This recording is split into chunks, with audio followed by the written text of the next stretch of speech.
Hello, everybody. Hello, this is the advice stream with Jeremy International. That would make me Jeremy International. Hello, we are live on Facebook. We're live on, I almost said Instagram. We're not live on Instagram. We're live on Facebook. We're live on YouTube. We are live on Twitch. This is the show where you're going to watch me play some random old video game for a little while. Always a game from my personal collection. And, hey everybody, hey, we got people already. Welcome to the stream. OMG, Fred Undead's here. Eichel, fan of the show. Love you, Eichel, is here. Ooh, Benny Jesser is here. I know Benny Jesser so well. Amir is here. Wow, we got people right out of the bat. I'm going to play Japanese Tetris. I'm playing Tetris for the Famicom. Now, this is not me playing what you're seeing right now. Remember old video games, if you don't hit the start button right away, they just kind of do like a little auto demo. I am going to talk a lot about this version of Tetris because it's different. I feel like I'm pretty good. I'm not like a Tetris master, but I'm no slouch either. I know I've knocked out a line or two, if you know what I'm saying. And this version of Tetris is so much harder because the controls are different. We'll talk about that a lot. But we are live. So this is the show where you're going to watch me play, and this week in particular, we're going to play Japanese Tetris. That's a cool name for a band. And then if you have advice, if you are in a conundrum, if you have a pickle, if you're in a dilemma, if you're vexed about something specific in your life, you can put a question right in the chat there if you'd like to, or you can send me a message at JeremyInternational.com. There's a contact form there. You got to scroll down to the bottom. And we'll talk about it together as a group, as a community. And maybe we can get you some advice. Maybe we can help you out. Here are my credentials for giving people advice. I am into my 40s. I've lived a life. I've seen a few faces. I rocked them all. And, I got some city miles on me, so I know a thing or two, and maybe I can help you out. I know some of the folks I see in the chat already have asked questions before, and I hope I helped you out. I hope I was helpful. I strive to be. Man, we are getting some people on Twitch. Hey, everybody, if you're new to the show, please drop a hi there. Hello, my name's Jeremy International. This is the advice stream. I'm going to play an old game for about an hour. Japanese Tetris this week. And hopefully, if you have questions, you can ask either in the chat or at JeremyInternational.com. There's a contact form.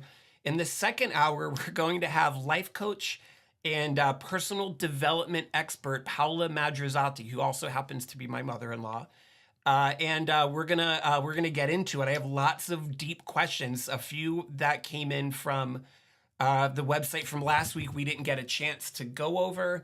And then a few questions I found in various places of the internet that we're going to go over together in the second hour. I also have album of the week we're going to talk about in the second hour, and I have something to show and tell that makes me very happy. It's a physical thing. It's consumable. You can eat it. We'll talk about that in a little bit as well. But let's go ahead and let me turn the volume up here, and let's talk about Japanese Tetris. So for those of you that don't know, can you hear that music? Is that okay? You've probably heard this song before.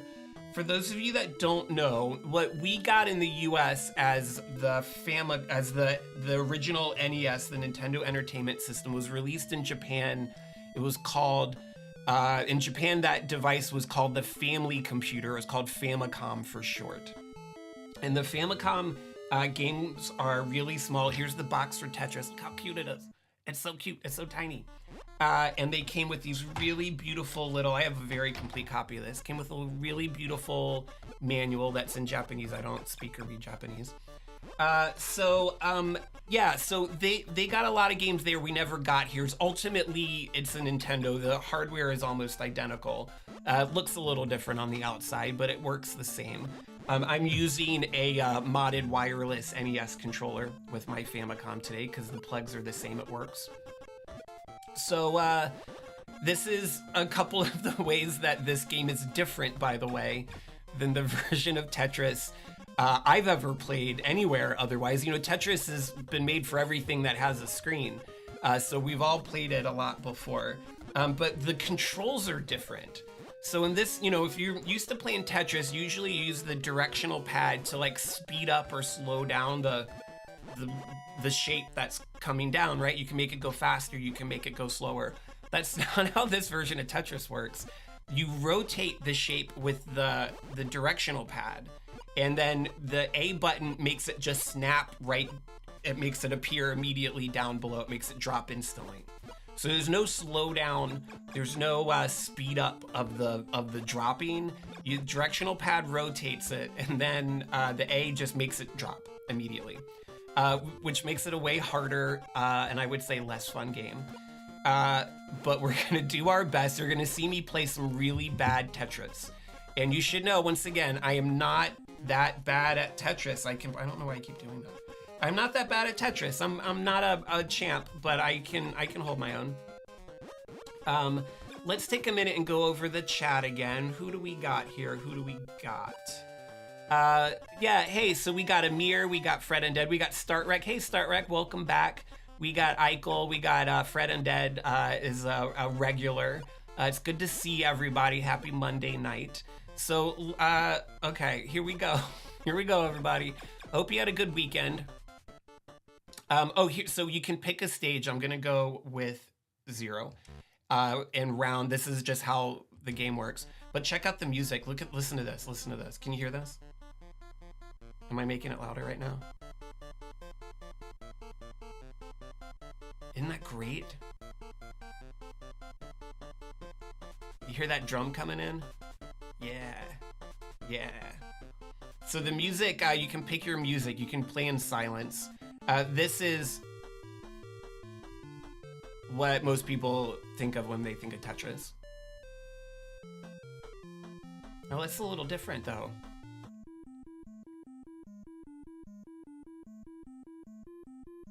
Yeah, Eichel, that 8-bit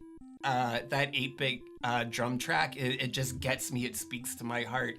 Nostalgia is nostalgia, whatever. But I'm never gonna not play Japanese Tetris with Technotris, because it is a banger. Let me tell you. Yeah, there's nothing like the graphics on the NES/Famicom. Benny Jesuit, that brick background is beautiful. I think for the next few weeks, so I have a really big Famicom collection, and I think for the next few weeks, I'm just gonna stream some Famicom games. I'm gonna stream a few that never came to anything in the United States. I have a game called Holy Diver. It is a Dio. It's a Ronnie James Dio themed Castlevania-esque game. I think, in fact, it borrows a lot of sprites from Castlevania. There's a lot of Japanese text in it. We'll just skip through that. Although, if anyone in the audience can translate Japanese, I'd love your help. But I think we're gonna do that next week. It's super weird, very obscure.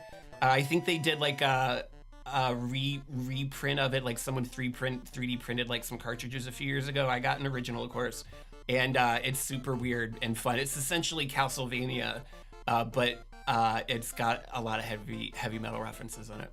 Okay, so watch how bad I am at the Tetris. So see, I gotta do there we go. And then if I hit A, it just snaps down right away. So that's the opposite, of how Tetris usually works. And as a result, I'm gonna probably struggle here. But we'll see. I'm not doing too bad. I mean, I'm just getting started. But, once you get into like the flow state, and you're not thinking about the controls anymore, then you can do pretty good. You can do pretty good in a game like this. Where should he go? He should go here. If you want to give me advice about where you think I should put the Tetris blocks, I don't think it's gonna help, but I'm not gonna say no. But I'm also in the zone, so I'm not looking at any of the chats. Ooh, yeah, as a long boy.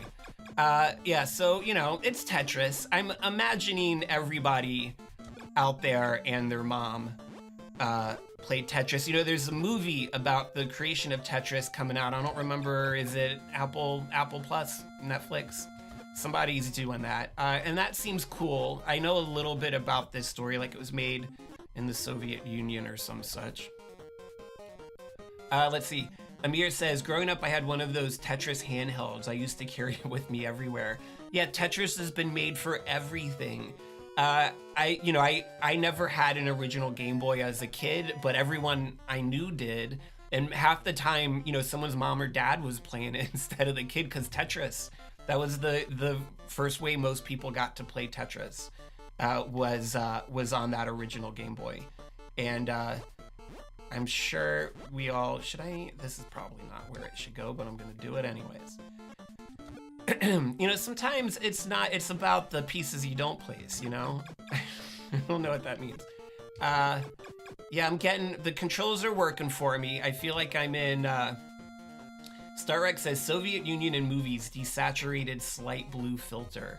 Yeah, always, I think they want us to think that it's cold in Russia. And you know that when it's cold, everything's blue. I'm assuming that's why it's always blue. And then when they want to show like India, they do like a orangey filter for some reason. I don't know why people think. I mean, I've never been to either of those places, to be honest. Maybe that is Russia just blue? Is it blue all the time? It could be. You don't know.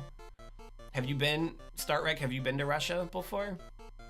You don't have to answer that question if you don't want to. Benny Jesuit says, there's a great little slice of life human interest story from several years ago wherein this dude finds out that his wife is a world-class Tetris player, much for their collective surprise. If you can find a link to that article, Benny Jesuit, I'd love to see it. Did neither of them know that did she find out also that she was a world-class Tetris player? StarRex says that he dated a Russian woman once. So was it blue? Was she blue? I'm confused. Are they like the people from Avatar? Are they just blue? Are they Smurfs over there? Are they socialist Smurfs?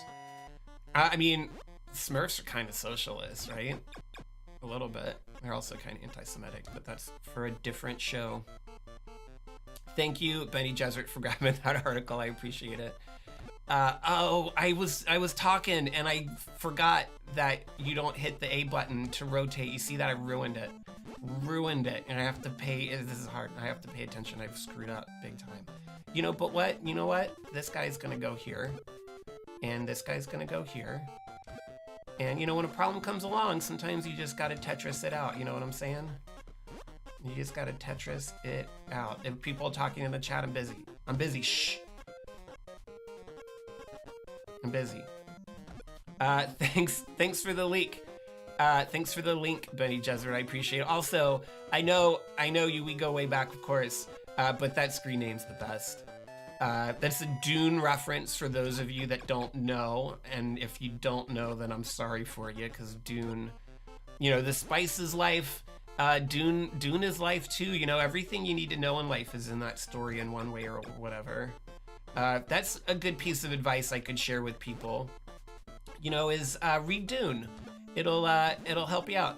It'll give you some good tips about life. Dune.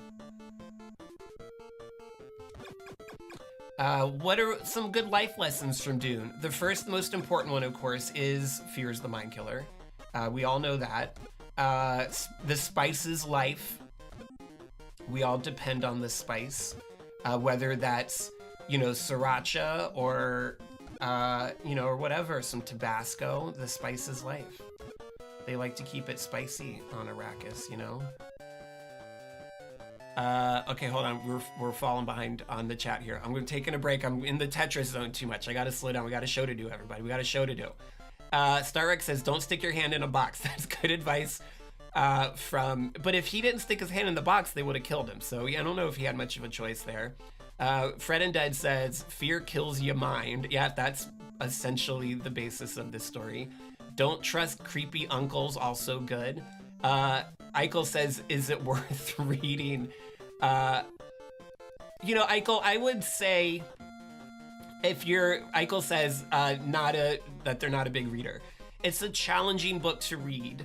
I would say the more recent Dune movie, the Paul Villeneuve movie, is a pretty spot on version of the first half of the book, and the second one I think comes out next year.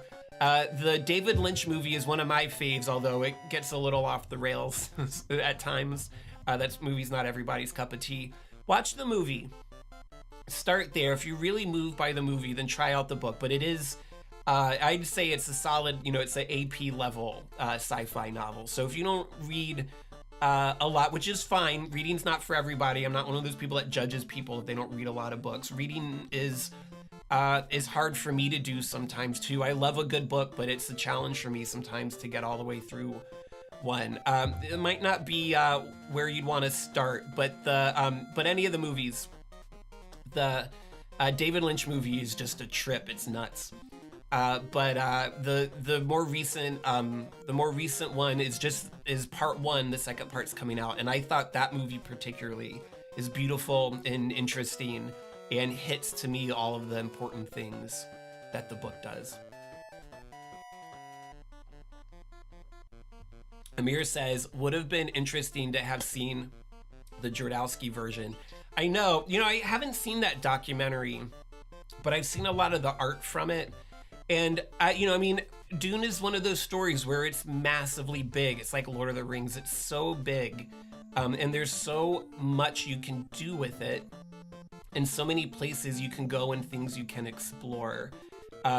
It's a unique experience. And I think in engaging with that story in some way, even there was also a made-for-TV movie that was on Sci-Fi a few years ago.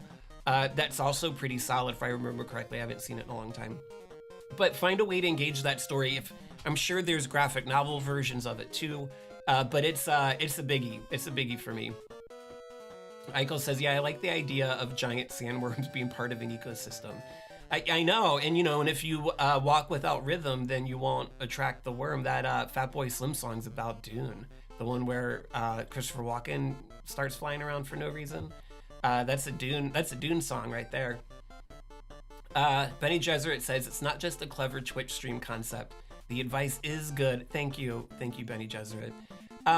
If you are looking to read, by the way, if you want to get into sci-fi, and you want to read something, but you're not like a big reader, so you need something that kind of keeps going, that kind of pulls you in and keeps you engaged, I would personally recommend the Expanse books, because they are like a blockbuster movie. There's a lot of action. There's a lot of political intrigue. It's a little like Game of Thronesy in space a little bit, but it's full of action. It is action-packed.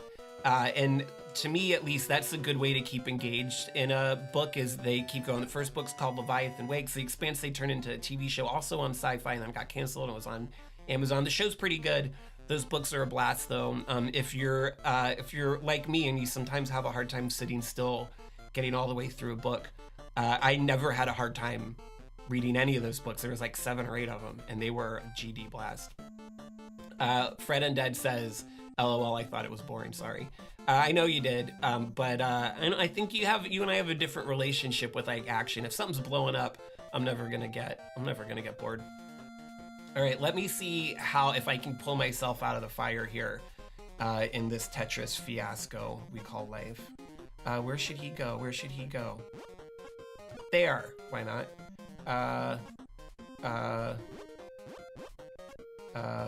There and there and oh yeah, and here and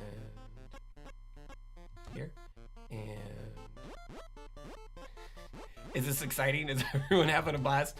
Oh yeah, 2 lines for the price of 1. There and here and here, sure, and oh god, I don't know. There's no good answer. Screw it. Hey, I did it. I beat a level.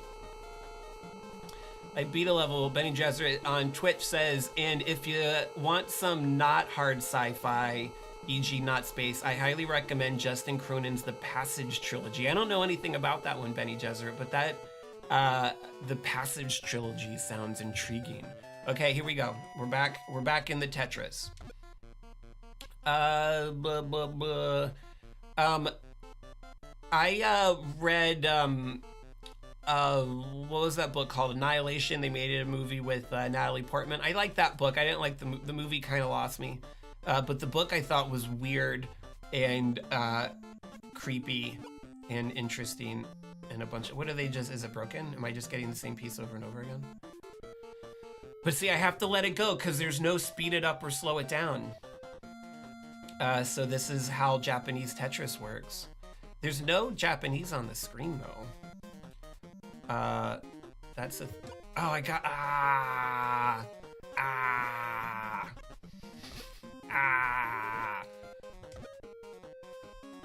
Can I do this? Can I do this? I just gotta let it go. Catch your breath. Catch your breath, everybody. It's a slow. This is a marathon. It's not a race. That's how Tetris goes. It's a marathon. Are you sick of this song yet? I am not. There we go. That's where it goes. I am not sick of this song yet, although I could see it maybe happening. Where should he go? Help me out, everybody. Where should he go? There's like a 30-second delay by the time you tell me it'll be too late. I want to get rid of... Whatever, dude. I don't care. I do what I want in Tetris. I play it real loose and fast on the Tetris life, you know?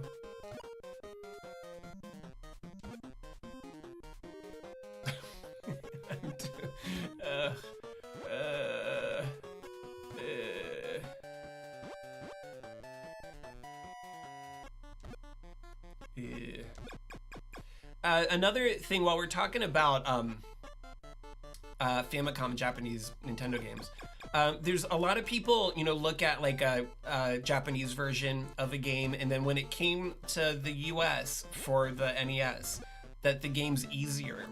And a lot of people say that's because the Nintendo undervalued American like video game players and didn't think that they could play a hard game. That's not the case at all. Usually what happened was the game was released in Japan first, and they got reviews, they got like notes from people playing it in the world, and when people would say this game's too hard, when they would export it to the United States, that was kind of like, or export it internationally in any way, that was kind of like a version 2 of the video game. That was a terrible move. So they made the game easier, not because they didn't think they thought Americans were dumb or whatever, but because they had a chance to revisit the game and fix problems. A classic example of that is the original Battletoads. For you know, if you play Battletoads for the NES, that is a super hard game. It came out in the US first, and so the Japanese version of Battletoads is easier. It's not harder. If anyone out there is like, how does he know that? I don't know the answer. I don't know how I know that. I just know it. How do you know? How does anyone know anything? How does anyone know anything? I don't have Battletoads for the Famicom. It's that game's typically priced a little outside my range. As a video game buyer, it tends to be. It's pretty. I don't know if it's rare, but it's in demand. But man, Battletoads is a good one. It's so hard. It's so hard. Battletoads is. Yeah. Interested in other people's take on other, like, what are some like essential sci-fi stories that like everybody, if you like sci-fi, then you have to at least watch this one and form an opinion about it. I'm not one of those people that's like, you gotta like it. How do you not like it? But at least you need to watch it and have an opinion, because it's like seminal, you know, it's essential to the scene. So you have to have an opinion. Even if the opinion is you don't like it, that's totally fine. I'm screwed. I've ruined it. I've ruined everything. I would say Hitchhiker's Guide to the Galaxy. I screwed that up big time. But you know, you don't have to go forever on this game. You just have to I need to get 6 more lines and then I'm done. And I can not fix any of the disasters that I've done. Fred Undead says Solaris. I agree. I haven't seen all of that movie. Speaking of Russian. Is that movie blue? Does that have a lot of blue in that movie? But that short story by Stanislaw Lem, is that right? Am I remembering that correctly? Is a good one. That story is classic. Event Horizon for sure. Event Horizon, love Event Horizon. The Thing, the original The Thing. StartRex says Bill and Ted's Excellent Adventure, and I could not agree with you more. That's not even about sci-fi, but just about life. You know, in that movie, when they say be excellent to each other, I say that to myself a couple times a day just to remember, what would Bill and Ted want me to do in this situation? They want me to be excellent to my fellow human beings, so that's what I'm gonna do. It's just good. It's good rules to live by. 4 more lines, and then I can leave this disaster leave this disaster for someone else to deal with. Can I get a long boy? I'm getting a long boy right now. Look at this. Yeah, 1 more. Did it. Nailed it. The original The Thing is, I wouldn't say it's my favorite sci-fi movie. I wouldn't say it's my favorite horror movie. I'd just say it's my favorite movie of all time. There's so much going on in that movie. There's so much depth to the characters and their interactions. So let's take a little break here. Let's go around the horn. If you're joining the show now, this is the advice stream. I'm Jeremy International. The advice stream is where I play an old video game for an hour. If you have questions, if you have advice about really anything, I also worked as an IT professional for 16 years. So even like, you know, I don't know if your computer's running slow. Yeah, ask me about that too. I'll do my best. Yeah, so ask questions if you need help, if you're stuck, if you have relationship or interpersonal advice. I can't give you medical advice. I'm not a doctor, but I've been a patient a lot, so I can give you like patient advice. Financial advice, I can tell you what not to do, but probably not tell you what to do. You know, I've lived my life. I've seen some things, and so I probably can help you out. If you want to, you can just shoot a. Hey, Normalson's here. Hey, Normalson's, good to see you. It's been a while since you've been on the show, Normalson. Normalson says not a doctor anymore. You know, Normalson, I have to come clean. I was never a doctor, man. Never once. I'm sorry that I lied to you about it. I was never a doctor. We can talk about it. We can talk about it later. But ask advice. If you can put it right in the chat if you want to. We're live on Facebook. We're live on YouTube. We're live on Twitch. You can also go to JeremyInternational.com. There's a contact form there. You can send me a question directly. We got a couple questions from last week we didn't get a chance to get over, but we're gonna do that in the second hour. Normalson, yeah, we'll take it offline, my friend. I'm sorry that I wasn't honest with you in that office, but you know they let anyone go in there. So what was I supposed to do? But we got a couple doozies. In the second hour, we're gonna have our special guest for the week is life coach and personal development expert Paola Madrisotti, who also happens to be my mother-in-law, and we're gonna have a good time. I'm gonna save most of our questions for that hour. I have an album of the week. Should I show you guys? You guys want to see the album of the week now? And I also have a show and tell, something to show that makes me very, very happy that I would like to share with everyone. My camera's a little low. I'm gonna lower the desk. There we go. That's a little bit better. Okay. My show and tell for the week, I'll do the album too, but my show and tell for the week is Kettle Brand Crinkle Cut Dill Pickle Potato Chips. These are so good. And they're kosher and they're pyro, so that probably means they're vegan. If you're a vegan, I'm not. But if you are, that's cool. I know that's not always easy to find snacks if you're vegan or where's the camera? Or kosher, whatever. These are the best. I'm almost done with this bag. I'm not gonna eat them now because no one wants to hear anyone crunching on the internet. But get these, man, eat them. They're delicious. I had a roast beef sandwich and a whole handful of those today.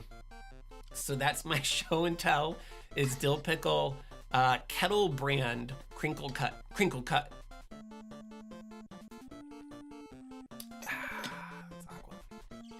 An album of the week. My album of the week. Ooh, that does sound good. You know, I used to not like Dijon, and now I do. Now I'm into Dijon. I can get down. I can get down with some mustard. Normalson's right. There are whole communities that are dedicated to people crunching on the internet. I don't feel like I'm part of that community, although I could be. I don't want to, that's cultural appropriation for me to start crunching on the internet. Benny Jesuit says, we'll have some this weekend, chip party. Oh yeah, you guys are coming to visit this weekend. I'm gonna go to the store tomorrow. I'm gonna buy 2 bags. So we have a lot. So my album of the week, you know, sometimes I like to try to find something that maybe not everybody out there in the world has heard of. You know, trying to spread the help. I tell you about an album, you tell me about an album. That's what friends do. But this time I picked one that at least I'd imagine most people know.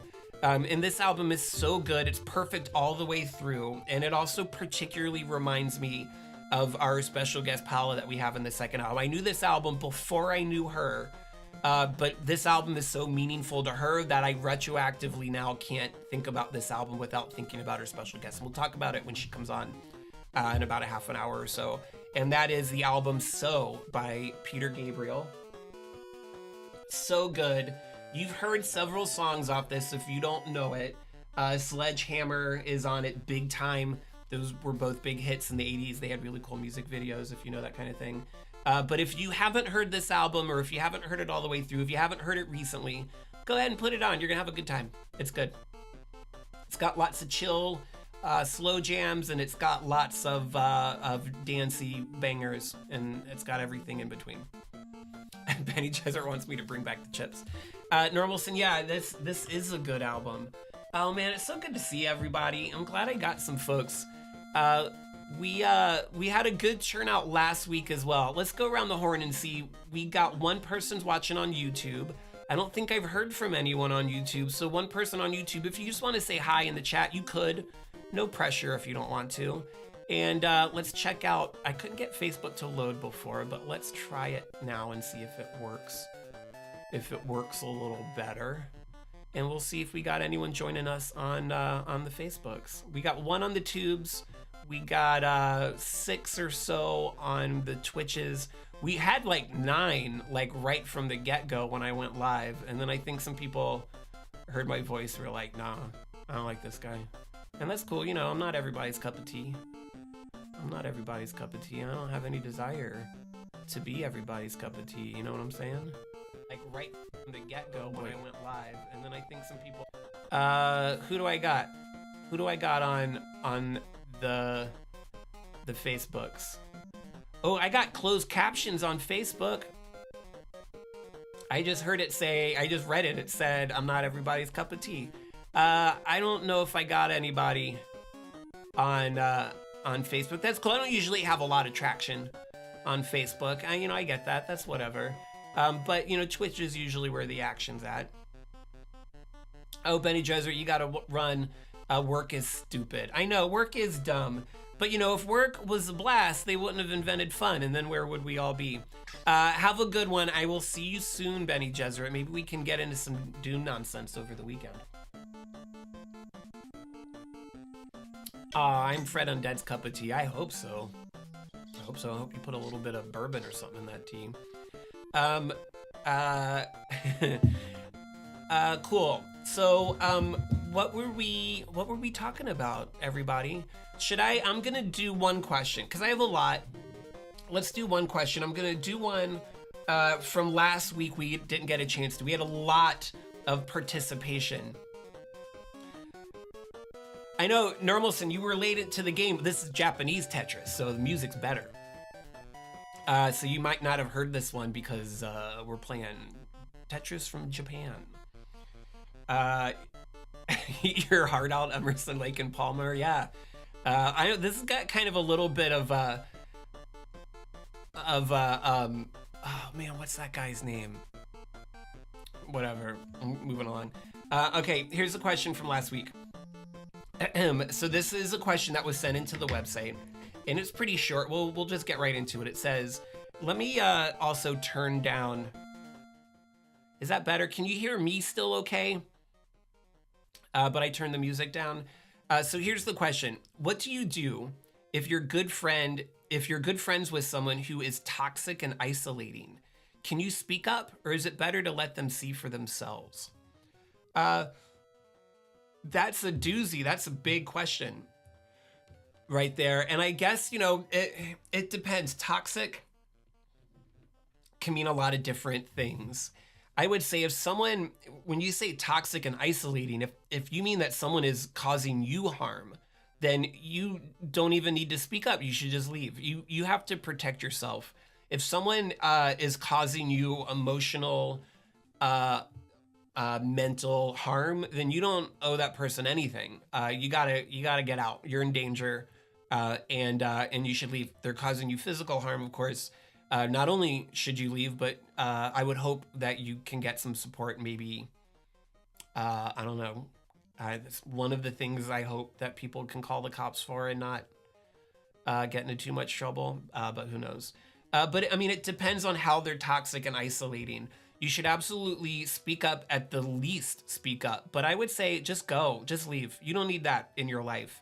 One of the things we talk a lot about on the show that I think is relevant to this as well is this isn't my idea, I read this somewhere else, but cultures can get split into two different categories. There's self-actualization culture, where you care for yourself first. And then there's familial obligation culture, where your responsibilities are to your family. And I don't think it's healthy to be either one of those all the time. We got somebody, I should have whatever your name is. This isn't a place to, no one cares about what you're trying to do here. You gotta hustle. It's too bad that that's how your life is.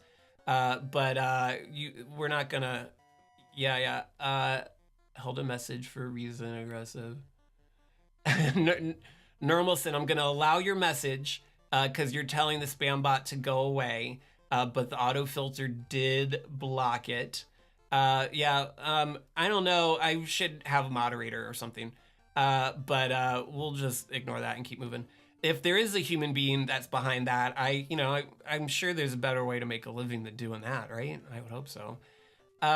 So going back to the question, so there's self-actualization cultures and there's familial obligation cultures. And I don't think it's healthy or sustainable even to be 100% of either of those. You gotta pick and choose when you protect yourself and when you step up and are there for the people that need you. The auto mod is so prude. Eichel said can spam but can't say ho. Yeah, I know. You got blocked for typing out HOE, Eichel. I'm going to allow that one too. I feel like there's a day in the near future where I'm going to have to ask somebody to moderate these. Because the filter is like the filter blocked someone for saying herpes a couple weeks ago. And that's a medical term. That's a disease. But anyways, what was I saying? Self-actualization versus familial obligation. If this person's a family member, no, you don't. They're isolating you. They're being toxic. Let them go. Move on. Get away. You're in danger. And Whoopi Goldberg says you're in danger, girl. And just get away. Thanks, Fred Undead, for testing the filter. It does not filter out the word vagina or the word penis. Good to know. Let's go ahead and check and see if anyone else did that. How's everything's fine on the tubes and everything's fine on the Facebook. All right, we're good. Everything's good. Everyone's okay. I just noticed the Facebook says I was going to play Goonies, but I'm not playing Goonies. I'm playing Japanese Tetris.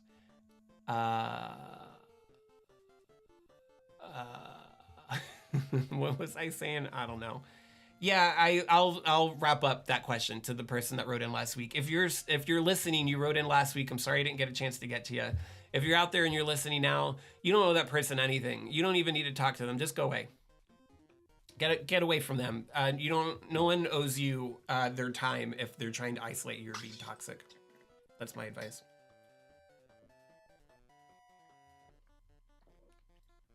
I'm so thirsty. I don't think I drank enough water today. Okay, we're gonna do one more level of Tetris, and then we're gonna take a break, and then we're gonna come back with our special guest. We gotta turn that banger back up though.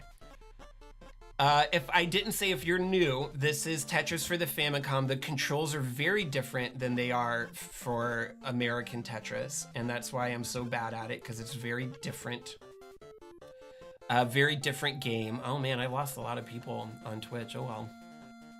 We're still having fun, everyone that's here, right? That's all that matters. The people that are here are the ones that count. Nailed it. The way that controls are different, if you didn't hear me say before, is the directional pad, like up and down, usually in Tetris speeds up or slows down the descent of the geometrical Tetris deal.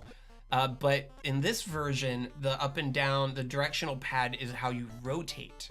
And there's actually no speed up or slow down. There's just hitting A and it falls down immediately like that. So that makes it you have a lot less options.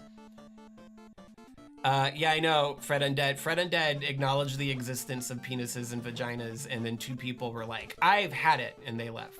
And you know, that's cool. Your journey, my friend, your journey.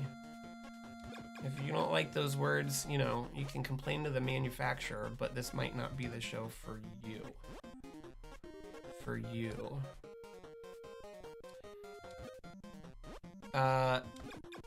Concentration mode. Concentration mode. I'm not doing too bad. I got, you know, like you get into like a flow state. Can I do this? No. You get into a flow state with the controls, and then once you've been playing it long enough that you don't think about it anymore, then you can do pretty good.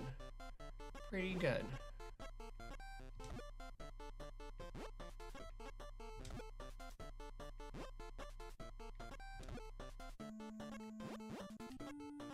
I'm not talking now because this is big. This is the big time. This is big leagues, guys.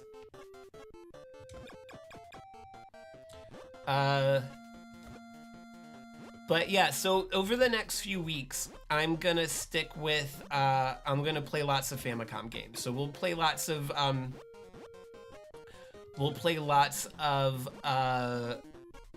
Japanese exclusive games that never came to the US or are really different in the US than, really different. The Japanese version is really different from the version we got in the US. What I was gonna play this week, and what I think I'm gonna do next week, is to play Goonies, one of the most formative movies of my childhood, and probably lots of other people's too. And in the US, we got a Goonies game for the NES. It was called Goonies 2.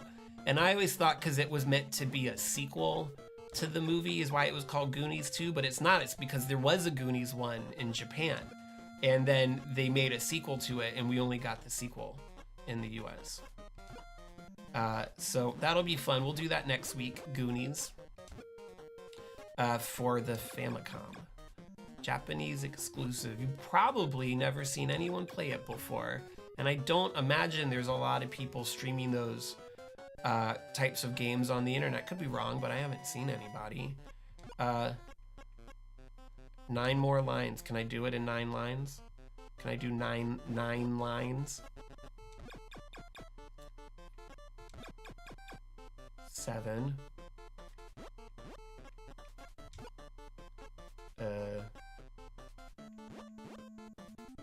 Is this why people left? Because is it not fun to watch someone play Tetris? I always thought that Tetris was a spectator sport myself. Yeah, see, look, I'm doing okay. I'm hanging in there. Not great, but I'm doing all right. No disasters, really. Oh, look at this.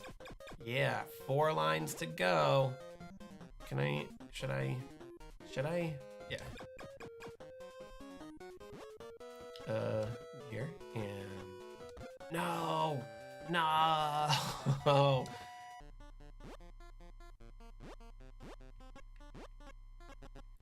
Really, really bonered that one, you know what I'm saying? But we can do this, and then we can do, I don't know, that, and then one of these, and you know, I never thought I'd say it, but I am starting to get kind of sick of this song now. I mean, it's good, but it's, you know, there's not a lot going on with this song, you know? Ugh, yeah, whatever. Oh boy, why did I do that? I got confused about the controls again. Let's put him here, and then we'll put this guy there, and we did it. Okay, I think that's a good stopping point. So we're gonna take a break for 10 minutes. And when we come back, we'll have our special guest, and we'll get into, we have lots of advice questions to ask. So we'll have a good time. See you guys in about 10 minutes or so. See you in 10 minutes.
We're back, everybody. Hello. Thanks for hanging in there while we have our little break.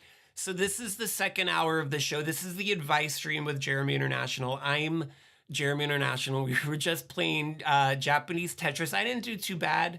It's a lot harder because the controls are different. So, it's a lot harder than US Tetris, but I think I hung in there. We're live on Facebook. We're live on YouTube. We're live on Twitch. If you would like to seek advice, you can go to JeremyInternational.com. And there's a contact form at the bottom. You can also throw it in the chat if you like to. We have lots of questions. We have a few left over from last week we weren't able to get into. And I've also, I'll say, borrowed a few from various places on the internet. But without further ado, I'm going to bring on our special guest for the second hour. And I just can do that. And so, hi, this is Paola Madrisotti. Paola is a life coach, is a personal development expert, and she's been kind enough to join us on the show for the next hour. Hello, Paola. Thanks for joining us. Hi, Jeremy. Thank you. I'm happy to be here. I'm happy to have you here. So, Paola, how do we know each other? What's our background? Do you mind explaining that for everybody? We go way back. Oh, we go way, way back. Yes. So we know each other because you started dating my daughter. That's And true. then, then what happened? yes, that happened. And she brought you home one evening to have dinner at our place. Mm-hmm. And I probably cooked something Italian for you. I don't remember. But knowing me, I probably made some pasta or lasagna or something like that. And knowing you, it was And also amazing, I'm sure. yes, and that's why you came back. Yes, that's why I came back. Yeah, and then you ended up marrying her, and here we are. And We've here known each we other for are. quite some time now. Yes. Sometime, yeah. I'm glad to have you on. You know, I feel like we have dinner, you know, together as a family, almost always at least once a week, sometimes more, lunch or something.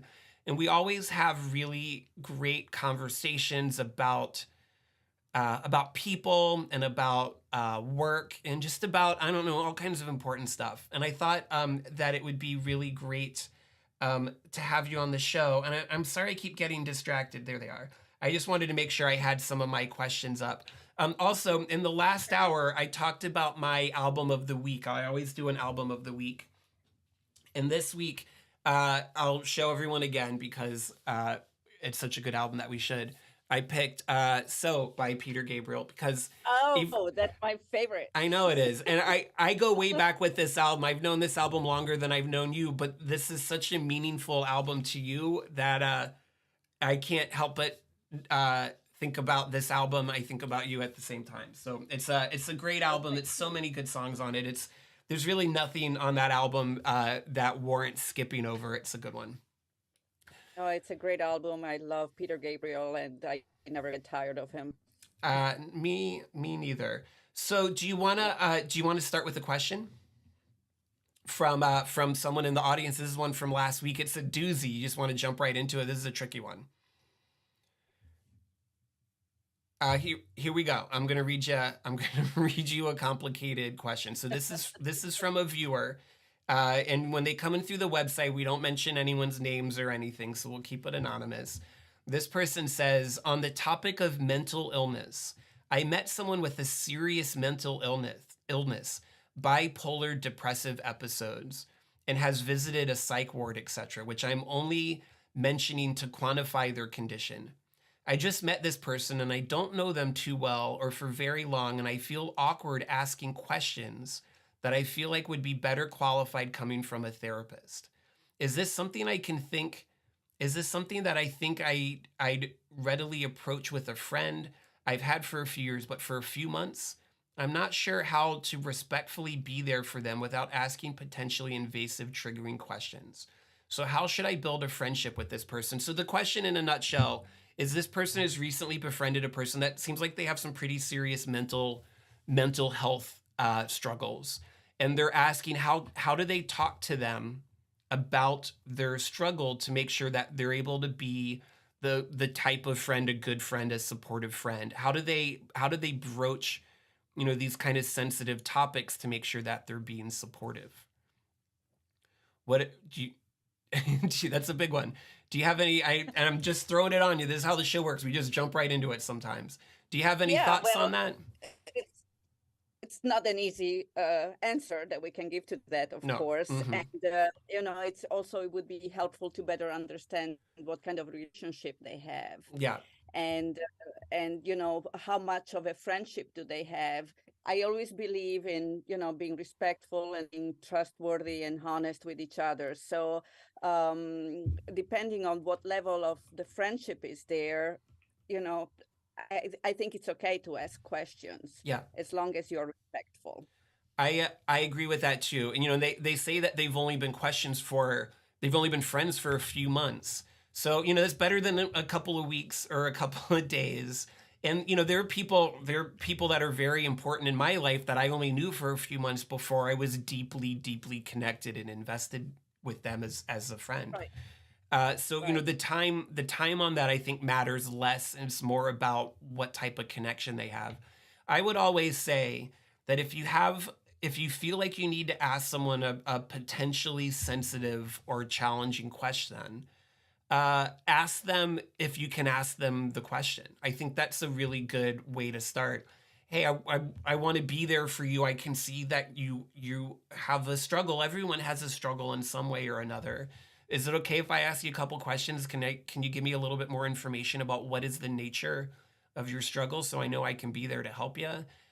I'm a big fan of asking permission to ask difficult questions. And I think that would be the best way to proceed in this case. But there's no easy answer to that. There isn't, no. And also, as I said, it depends on how much are you invested in this Yeah, relationship, and how much do you want it to go on. And there are so many factors that you want to look into. yeah. Uh, I agree. Anybody, yeah, anybody else that has some feedback that can give? I haven't. No one's shared on that one in the chat yet because I think it's such a doozy of a question. I don't know if anyone wants to jump in, but that was one that was sent in by a viewer last week, and I wanted to make sure we didn't get a chance to get Okay. to it last week. I wanted to make sure we got a chance to speak to that. Like life is hard, and I think that we talked about this a little bit in the last hour. There are all of these different levels of obligations that we feel to different people in our lives, and it's sometimes hard when it's someone that you care about, regardless of how long you've known someone, to kind of draw to find where that those boundaries are. The the other thing I think that's kind of in between the lines on this question is, you need to make sure people go through crises. Everybody does in some level at some point in their life, and it sucks. But you also need to make sure that you're establishing boundaries that you can't. You have to make sure uh, that someone else's crisis isn't becoming your crisis all the time, because that's exhausting and it's not sustainable. And I think a lot of people feel a need to help people in their lives, and we should. That means you're a good person. But if everyone in your life is in crisis, that means that your life is always going to be in crisis, and you gotta take care of yourself sometimes too. The first thing to do is to take care of yourself, because other people may drain all the energy out of you, and Yeah, then you're not going to be helpful anymore. yeah. It's such So, a cheesy analogy, but like when they say to put the air mask on you first when the airplane's crashing, right, because if you pass exactly. out, you're not going to be able to help anybody else. Yeah, those are difficult things, but I'd say if the person that wrote this is having these types of conundrums, then I think that also that's a good thing. It means that you care about people and you want to help people. It's a hard problem to have, but it's also a good problem to have because it means that you're a good person. So I wish you the best of luck. Don't forget to take care of yourself. But if there's any time you have a difficult question you feel like you need to ask someone, tell them, say, hey, I have a difficult question I want to ask you, but is it okay? Is this a good time to have a serious conversation? And then, let them decide if now's a good time or not. And let them decide if they want to answer Yeah, I know. after they hear. questions. So there definitely been in my life, there have been times where people have sat down with me and say, "Hey, I have something difficult I want to talk to you about." I'm like, "I not today. Call me tomorrow. Today is not the day for me to have a difficult conversation." Oh, that's so true. Yeah. Yeah. Cool. Well, that does the questions that we got from last week. We went through. I did one in the last hour, and we finally caught up. That's also a good problem to have, right? Is people? Yeah, that's all. I got a lot of questions last week. So I have a few more to share, but we talked about this a little bit before, Paula. And if you have one, it's always great to hear. Do you do you have like a piece of advice that someone gave you in your life that you thought was particularly like noteworthy, like either really good advice or conversely really bad advice? I had a friend on the show a few weeks ago, and the piece of advice they shared was just the most useless, meaningless piece of advice anyone could ever get. Like, what do you do? I don't know what I would have done. Like, oh, I have this information, and now I'm just gonna throw it away because it was useless. But is there, whether it Okay, was good or bad or silly or yeah, anything? I like to hear advice. I do have one that turned out to be both good and bad at the same time, Okay, that's because I remember I remember I was getting ready to go for a very important interview back in the day a few years ago, and I was told to be yourself, just be yourself, yeah. remember, be yourself. So sometimes to eat too much of yourself can not be too good. Yeah. You might end up saying things that you're really not supposed to be saying, especially during an interview. So it worked perfectly fine up to a certain point, and then it didn't work that well Yeah, anymore. right. I I always think that's such a weird thing to say, is to just be yourself, especially if you're Yeah, going in on a job interview or like a first date where like first impressions really matter. You should be a right. version of yourself, but you should be a polished, kind of curated version of yourself, I think. Absolutely. Yeah.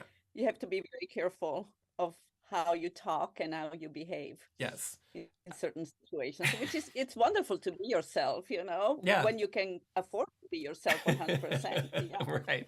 I like that. Not everyone can afford to be themselves. Going Yes. through some of the chats that are coming in. Um, a person with this scream name Normalson, who's someone that you know, Paula, was asking if the piece of useless advice I got was theirs, or the piece of useless advice I was mentioning was the one that they shared, and it was essentially this friend of mine had just graduated from college. I think I'm telling this story right. If I'm not, Normalson, let me know. But wasn't sure what to do with their life, or just graduated high school or something. They were young. It was a young person at the time. And so their parents or someone told them to go talk to like a friend of theirs who was like successful. And the piece of advice that this successful person gave my friend, once again, a very young, like I think just out of high school, if I remember, so like a teenager essentially, was to get an index card and write on it, "Who are you?" and answer these questions. Who are you? What do you want? And what are you willing to do to get it? And I don't know, when I was 19, I couldn't have answered any, any of those questions. Who are you? Like, how can you answer that in any number of sentences at any stage in your life? I don't think I could answer it now. Who am I?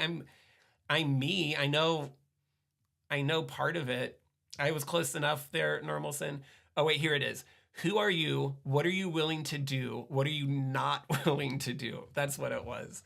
That just seems dumb and useless and pointless to me, especially for a young person. That's your For roadmap anybody. for life. Sorry? For anybody. Who are you? Okay. Yeah, I mean, I can tell you my name. Yeah. Do you, What do, do you want to know? do you want my social security number? I don't know what else to say. Right. Um, uh, okay, thank you for reminding me, Normalson. Yeah, that was hysterical. I think that's funny. Okay. You want to do another question? I got another advice question. You want to do one? Paula, can you hear me? Yeah, yeah. Okay, I'm sorry. Yes, yes, Okay, yes. sorry. I thought I lost you there for a minute. Okay, so here's this is another one that's I think complicated, but in a more a more fun and manageable way. And this one I stole from the internet. This is not someone that wrote into the show. Okay. My son Sam, who is 16, recently began dating Julie, who's 17. Julie is his first girlfriend, and he is absolutely smitten. However, Julie has a daughter. Julie's 17. Julie has a daughter from a Yeah. previous relationship she had at 16, so she has a 1 year old. From what I understand, the father is older and away at college, and there's little involvement. I am a young mom myself and can fully appreciate what this young woman has to go through and the struggles she has ahead. But I'm worried about Sam feeling pressured into a pseudo stepfather role so young. He's 16 years old. Am I out of bounds to reach out to Julie's parents and ask to discuss what their what the rules are for Julie about dating? Is it wrong to require that Sam not be around her daughter? I want them to have a healthy relationship, but this feels all too grown up too quickly. So I just to I, summarize again, this lady's 16-year-old son is dating a yes. 17-year-old who has a 1 year old baby. When you're 16, I mean, I remember when I was 16, um, you're still growing up. Yeah. Is how long is this relationship going to last? I mean, how serious is it? You're only 16. Is this the first time he has a serious relationship with someone? And hopefully it's not the last time. Hopefully he still has to grow up and meet, more young women in Yeah. his life, and mature, and also be able to understand what he wants when he's going to be an adult, and let's say an adult, older.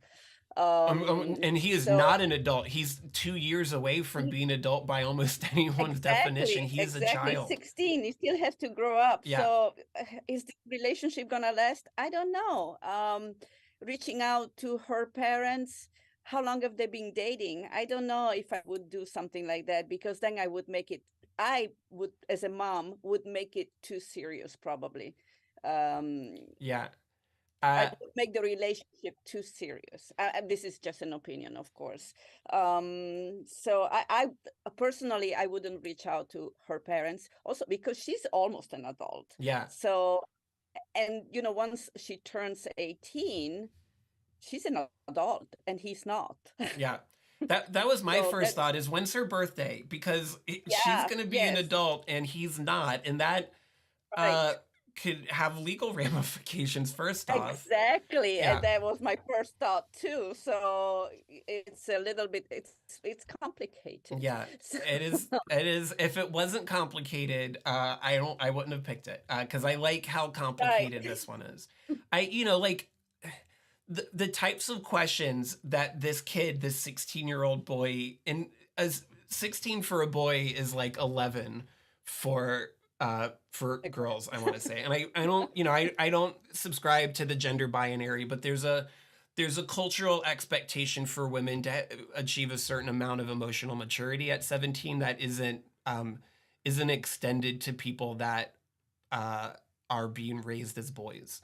So I also want to say that the questions that he needs to answer: what type of relationship is this going to be? How invested is he going to be in it? What type of right, role is does he see himself having with this baby? What type of role does she see him having with the baby? Those are big, complicated questions for adults to answer and their children. absolutely.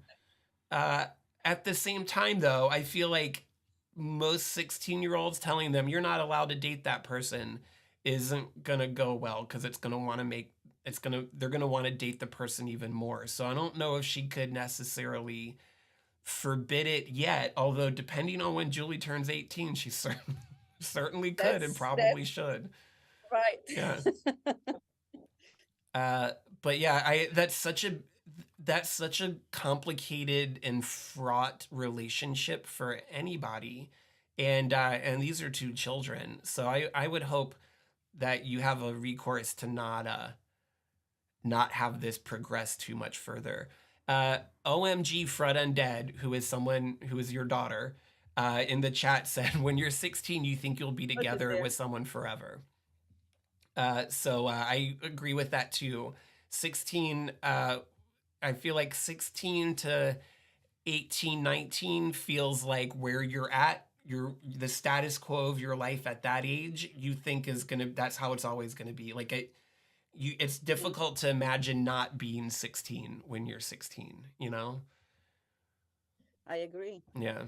I agree. And I wonder what kind of relationship the mom has with her son. And they can have a very,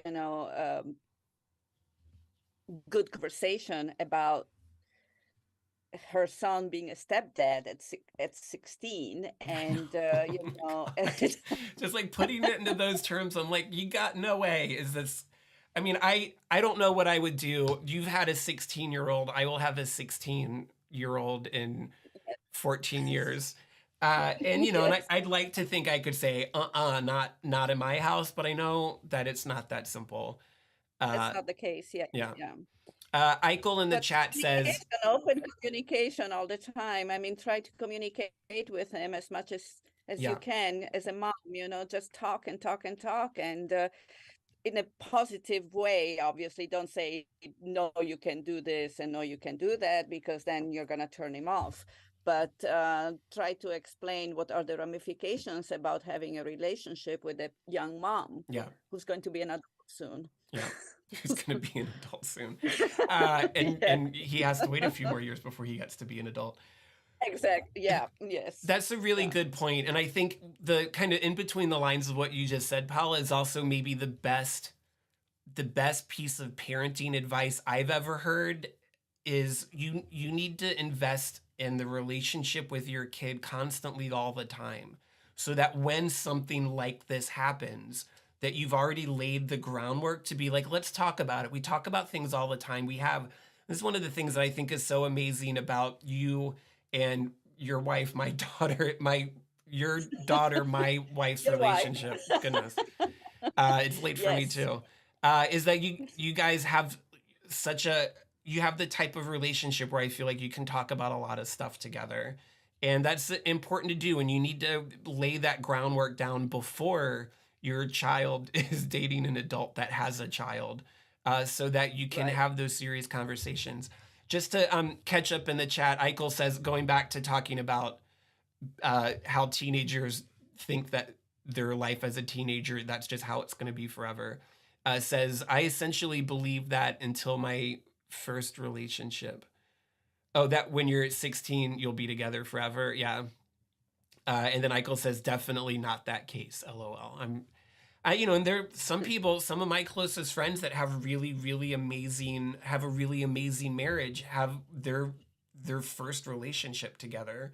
And we have a couple of married friends that are parents or soon to be parents that are they're their high school sweethearts or the first people that really got serious with, and then they're still together 10 or more years later. And that's great. I know that's, I think, an exception to the rule, but it happens Hmm. for sure.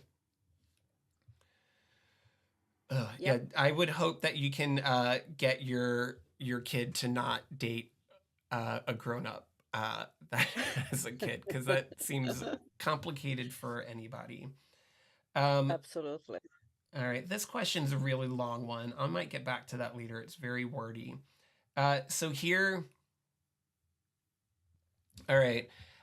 Man, I this is another question that I have. This is also a person that's in a very difficult situation, and it's a little bit of a bummer, but sometimes that's how this show goes. We like to have fun. Hopefully, we laugh a little bit. But if you want to give people advice and if you want to really learn about humanity, sometimes you have to talk about sad stuff. And this is one of those. So I apologize in advance if I'm ruining anybody's chill. But here we go. I am a 68-year-old retired grandma of five. My son has a 6-year-old nonverbal autistic daughter who is still in diapers. She has the mental development level of an 18-month-old and suffers from seizures. She is on 3 medications to control the seizures. I've helped my son and his wife care for her for 3 years now, and as she gets older, she also gets stronger. I've been punched, pushed, and had things thrown at me. I'm tired and now I want to move on and enjoy my golden years. I want to travel around the world, visit my other kids, their families, and sit and do nothing. My son is trying to guilt me into continue helping. Financially, they are making ends meet, but this child needs professional help. They have reached out but have been turned down because they either make too much money or not enough money. What should I do? I love my granddaughter so much and understand that my son and his wife and so much and understand what my son and his wife are going through. Yeah. So there's this woman that's 68. She's retired. She wants to live the fabulous life of a retired person and travel the world. But her adult son has a daughter that has seems like significant special needs, and he needs a lot of help with her. And she gives that help, but she doesn't want to anymore, and she's asking what she should do. Uh, I'm interested to get your take on this, Paula, if you don't mind. I want to say there's no Yeah. good answer. There's no good answer to No, this. there is no good answer. And first of all, I want to say I'm really sorry about the child, and I'm sorry about this lady who is dealing with all of this, because it's horrible. I Yeah, can't even imagine what she's going through. And I also understand the guilt that she wants to live her life, rightly so, because she's still very young. And then again, she feels like she has to be there for her granddaughter because she needs her. So yeah, there is no right answer to this. There is no wrong answer. There's no right answer. um it takes a lot of courage for her to start living at least a little bit of her life yeah, that she most likely deserves it. And I know it does take a lot of courage, because she'll have to say, hey, I need to take care of myself now for a little bit. And the fact that her son plays guilt on her, it's very unfair. But that's an opinion, of course. I don't know what to say. I just wish that she could do at least a little bit of what she wants to do, yeah. and without looking for excuses, but just do it, just get away, because she's going to be totally drained. She's not even going to be able to take care of her grandchild in a little while, because she's going to be Yeah. so exhausted and tired. There's one of the things also that sticks out is about them getting, like, I don't know, some kind of assistance or something to pay a professional. And the idea Yes. of they make too much or they don't make enough to they don't fit into any category for people that need help. There are ways to navigate that for sure. And I hope this is something I read from the internet. If this person was in the chat right now, I'd say, if you haven't already, like, get a social worker and find someone to help you navigate that system. And I think a lot of people give up on trying to get help a little too fast. But there's a lot of space in between not chasing her dreams as a fabulous retired person and her, Yeah. being forever trapped in this really challenging situation with her kids. And maybe, the way to move forward is to find ways to help when you can, but then also go and have your adventures. And this isn't a either or kind of situation to me, it seems. Right. And the parents, they really need to find another solution and not rely on her Yeah. fully. So it's their responsibility. It's not her Yeah, responsibility. absolutely. I Yeah, mean, she it's can support and help and everything, but it's their own responsibility. we talked about this a little bit in the last hour. This isn't my idea, but it's something I read somewhere. There, you can kind of think about like family cultures as existing on a spectrum. On one end, you have self-actualization culture, and if this lady lived in 100% self-actualization culture, she would have been long gone. She never even would have stuck around to start helping with the kid. And on the other end, you have familial obligation culture. And if she lived in 100% familial obligation culture, then she wouldn't even be writing this question, because the idea of not doing this, however painful or difficult Right. it would be, never even would have occurred to her. Most people, like any spectrum, most people are somewhere in between those two extremes. And Yes. I think the goal is to find some place in the middle. For me, and I feel like you are too, even though our backgrounds are in pretty different cultures. I think both of us come from cultures that kind of move towards the familial obligation side and further away from the self-actualization side. And so I get her sense of responsibility, and I also kind of get, sometimes what my mom always says is no one can make you feel guilty but you. And so maybe her son's making her feel guilty, but maybe he's not. And maybe she feels guilty because she is also from a familial obligation culture. And that's a really big obligation. I would also have a hard time distancing myself from that type of situation for establishing some kind of boundary. And it's a hard thing to navigate. But I really want to stress that it doesn't have to be either or. She can go on, vacations for a week at a time. I would hope they can manage at least that long. But Right. I think Absolutely. I talk to a lot of people that are like, I have this big complicated situation and I don't know what to do and I just give up. And there's a solution, and I feel like they need to keep working on it. But this is the type of thing that social workers are exist to do, is to help them navigate to get a little bit more help. But they got to get more help. She can't do everything on her own. Yes. And Yes, I what agree. happens in 15 years when this kid is an adult and then this lady is in her 80s? She's not going to help them at all. So they got to have some plan that doesn't involve grandma 100%. Yeah. Yeah, Yes. Need to find other solutions, but who's gonna tell them? I know. The social worker. She just Yeah. needs the guy. They fix everyone's problems. If you're Yes. just if you're just joining the show, I see we got a few people ticking in. Let's go around the horn and see who we got. We got a bunch of people on Twitch. I think I'm hearing from everyone there pretty consistently. We got one person on YouTube that I've never heard from. Is it me? Maybe I'm the person that, because I am watching on YouTube. It wouldn't count yourself, right? I don't know. But if you're the one person on YouTube and you're not me, say hi in the chat. It'd be nice to hear from you. You don't have to say anything but hi. And as per usual, we got nothing on Facebook. No one watches on Facebook, and that's cool. I'm gonna keep streaming on Facebook anyways, because why not? But no one ever watches on Facebook. This is the advice stream. I'm Jeremy International. This is my special guest for the night, uh, life coach. I want to talk about that in a minute. And personal development guru expert Paola Madrisotti, who also happens to be my mother-in-law. We spent the last hour playing Japanese Tetris, not Paola, just me. And we're here to answer your advice questions. If you have questions, if you need help, Paola has legitimate background in giving people advice. I've just lived a life and made a lot of mistakes, so I think I can help people too. And so we're here to help you. If you have a pickle, if you're in a conundrum, if you need technical support help, I worked as an IT specialist for 16 years, so I might be able to, if your computer's running slow, I might be able to help you with that too. Well, we got a real person, Jimmy Shanks. Is Jimmy's the one person watching on YouTube? Hey, Jimmy, I'm so glad to hear it wasn't me.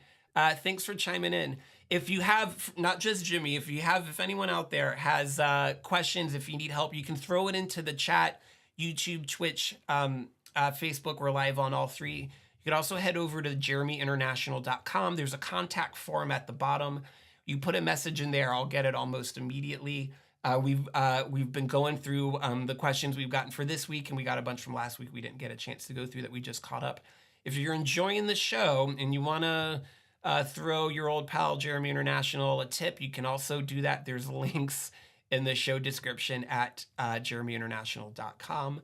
If you wanted to do that, you don't have to, but they're there if you do. And so I have a question for you, Paola. Can you talk to me a little bit about, I've heard of the term life coach. I like the Yes. idea. I like the idea of coaching in general. But Okay. what do you see as the role a life coach plays for someone? Sell me on life coach. Okay, so I'm going to put an example. If somebody has, for example, some kind of relationship issues or something that he or she can't deal with by herself or himself, and they need some help, they go to a life coach. A life coach is here as an advisor. A life coach will never tell you what to do because that's not right, because you're going to be accountable for your own actions, right? Yeah. So but the life coach will help by asking the right questions during the sessions, asking a lot of questions in order for, let's say, you to come up with your own answers on what you need to do in order to improve whatever is the relationship or the issue that you're dealing with. So at the end, it's more of a questions that I ask the Hmm. people I'm talking to during the sessions, rather than, I mean, I never tell anybody what to do, Yeah. obviously, but have a discussion and have a conversation about what's going on in their lives. So that's what a life coach does. I think that you must be very very very good at that because you always ask the right questions. I have a follow up question though. Is there a job where there is Yes. someone you pay and they just tell you what to do? Because sometimes I want that. Is there a person that I can hire to just tell me what to do sometimes? If there is a person that tells you what to Yeah, do, sometimes I just want someone to tell me what to do. I don't think, maybe your wife, but Okay, good point. So we have a question in the chat. Start Rec on Twitch asks, I have a first date tomorrow. Start Rec, you always got first dates. Good for you. You gotta play the field. You gotta get it out there, buddy. Star Rec says, I have a first date tomorrow. Paola, what is important to remember for a good first date? That's a good question.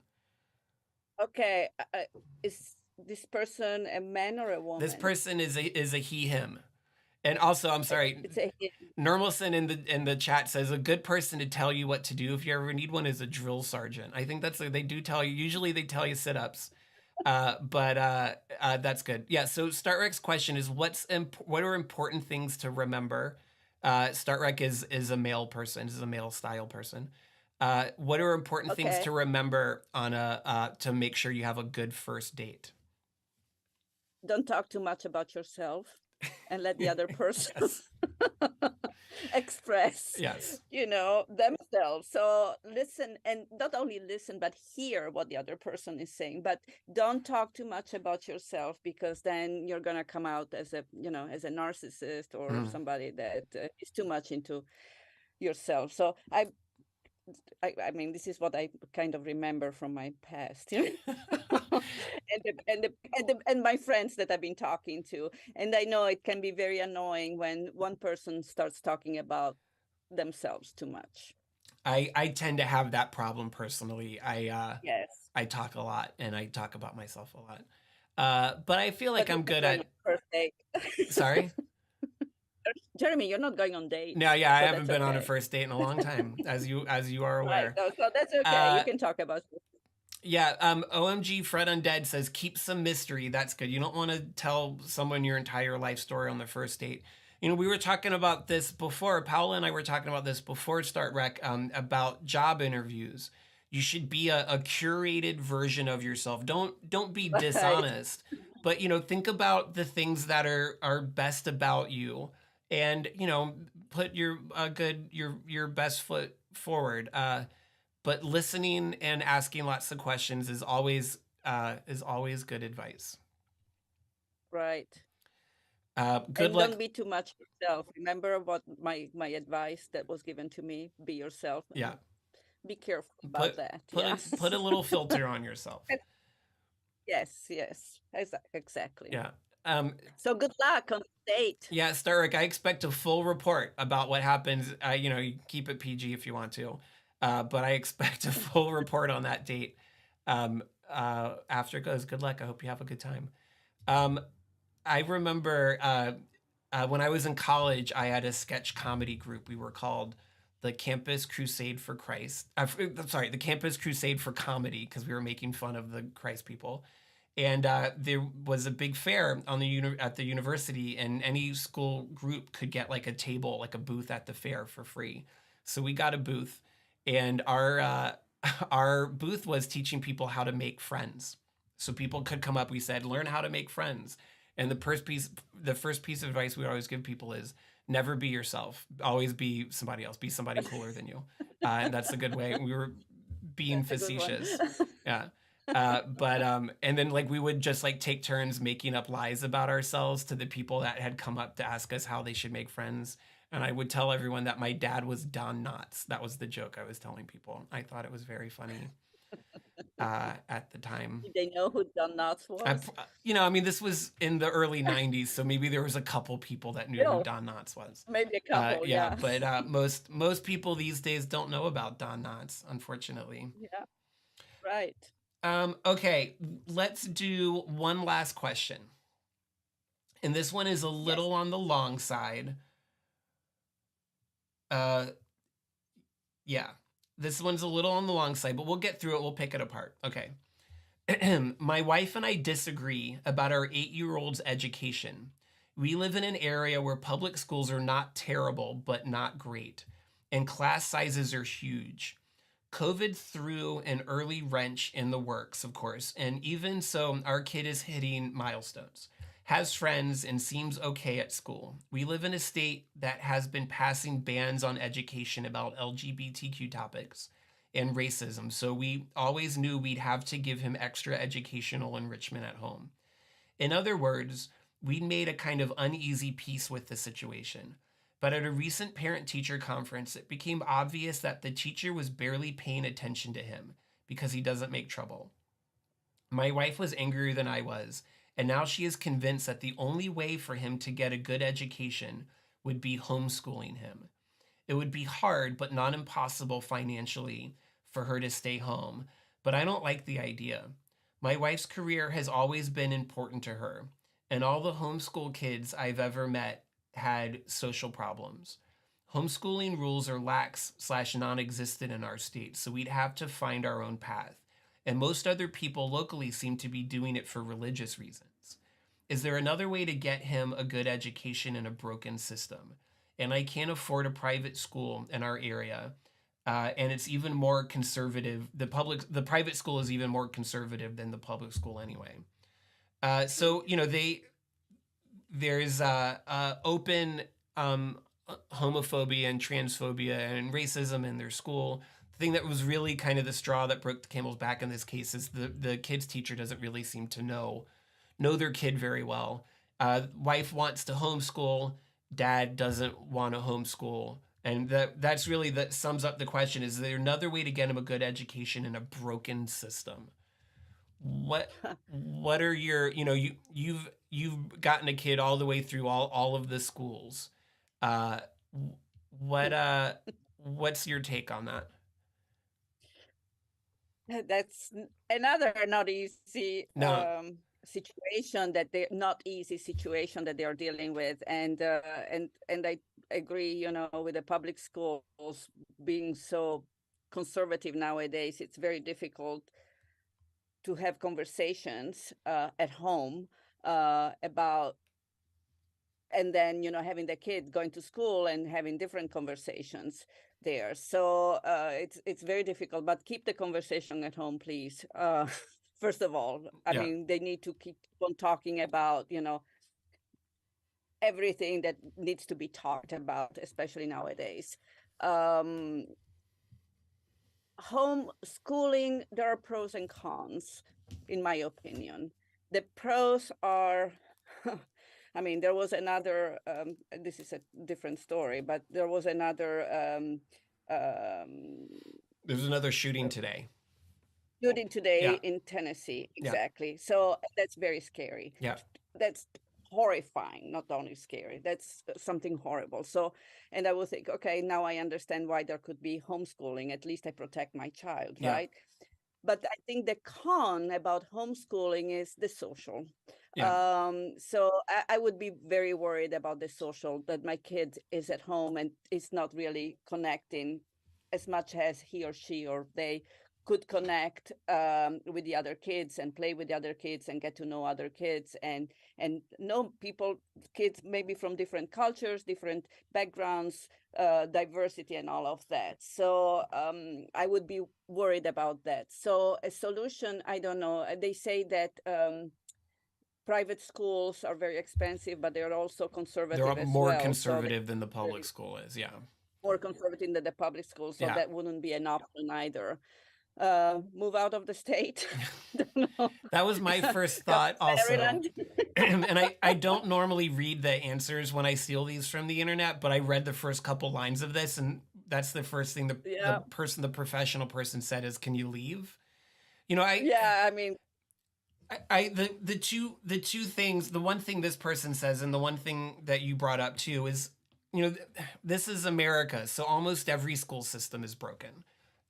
We underfund, we devalue education as a country in every way that we can. Uh, and then, to your point about keeping the kid home because of all of the school shootings, but this is also America, and people get also shot in the grocery store, and they get shot in parades, and they get shot anywhere.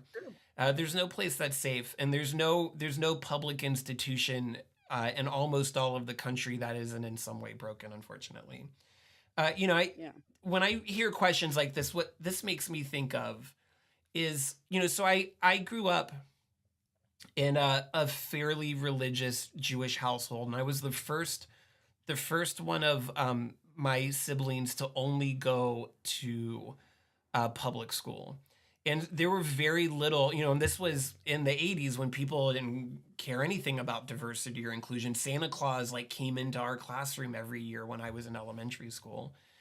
So, like I grew up, my parents sent their kid, me, to school knowing that there were very little of our value system we had at home that was going to be addressed in school.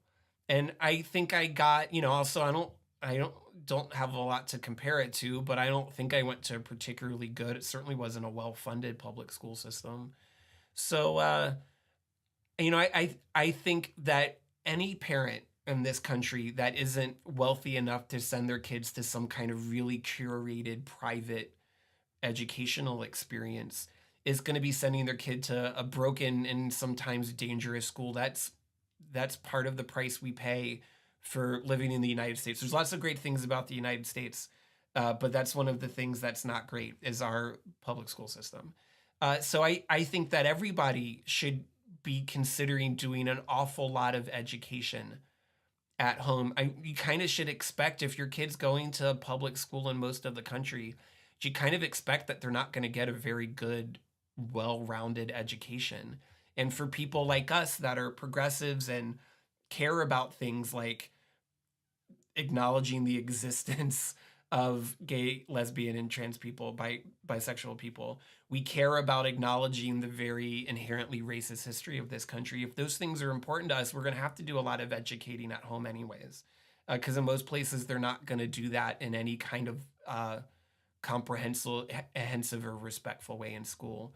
So I mean, having your kid homeschool, they miss out on a lot of socialization. I think a lot of people at homeschool count on other homeschool kids to be that social network, but they're also probably going to be white supremacist religious fanatics, because that's a lot of people that do homeschooling.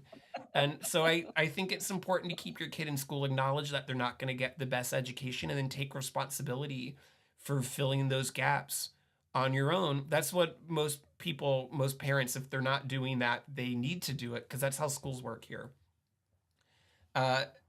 Leaving sounds great, and a big part of me wants to say, if you live in a place where these really regressive, hateful policies are being established, you should leave if you can. But that's just going to make the problem worse, because then if everybody that can leave does, then the only people that are going to be left are these hateful bigots, and then the people that aren't rich enough to leave, that they get to harm and not have anyone stand up for them. So leaving's cool, and that's a decision you have to make, but I think that's not a long-term solution for making a better Yeah, community. keep on going to the public school, and as you said, Jeremy, work on the gap at home, Yeah. whether it's more instruction in certain areas or get private tutors. Uh, for example, in math, because I know in the United States, math is very much behind compared to other countries in the world. Yeah. And also keep an open communication about what you want to talk about, human rights, civil rights, Yeah. and things like that. Yeah. So very important to do that. Yeah. It's yeah, that's also a tricky one, but I really think homeschooling's not not the solution for that. And and Yeah. it's important also, if there's gonna the amount of exposure, so much of what you get out of an educational experience isn't about like the academic instruction. It's about who you're sitting next to and what their life is like and what you can learn about people that are different than you. And and this the thing that the right wing hates the most is learning about people that are different than what we think people should be. So yeah, I hope he can come up with an agreement with his wife where they keep the kid in school and they take all that energy they wanted to put into homeschooling. And I mean, they Yeah. kind of have to do both: keep the kid in school, and then when he gets home, do you gotta homeschool him.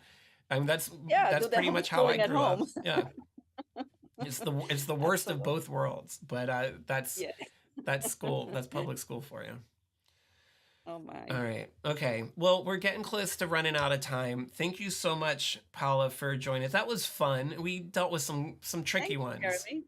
Yeah, but we had a Yes, we good did. time. It was very interesting. Yes. Makes you think. It does. So, That's the goal. yeah. But I Right. appreciate you coming by. I'm gonna be I'm gonna make a plug for a new thing I'm gonna do. This week, maybe. Stay tuned to JeremyInternational.com. But I maybe this week, maybe it's gonna wait till next week. I'm gonna add in a second stream during the day on Wednesdays, where I'm gonna just do busybody work. I am way behind on the catalog I was making for my record collection. So I'm gonna just work on that and kind of reminisce through my record collection live on Twitch. I'm just doing that one on Twitch, no Facebook, no YouTube, no JeremyInternational.com. And come by and hang out. We can talk about records. We can talk about music. That's gonna be fun. I got a little bit of time, and that's an important project I've been putting off for a long time. With my record collection is just big enough that I don't always have in my brain everything that I have. And someday I'm going to have a job again and I'll have money and I can buy records again. And I want to make sure that I don't end up buying something I already got. So I don't have a name for that yet. I might call it just the record stream. And we'll be doing that sometime during the day on Wednesdays moving forward, although it might not start till next week. But yeah, Paula, thanks again. This was fun. Thanks for participating, everybody. This has been the advice stream. I'm Jeremy International. We'll be back next Monday, same time, 9 o'clock, where I'm going to play another Japanese Nintendo game that never came to the United States. I don't know what yet. Maybe Holy Diver, maybe the original Goonies. We'll figure it out. But thanks again. Thanks, Paula. Thank you. Thank you very much. Have a good night, everyone. Bye.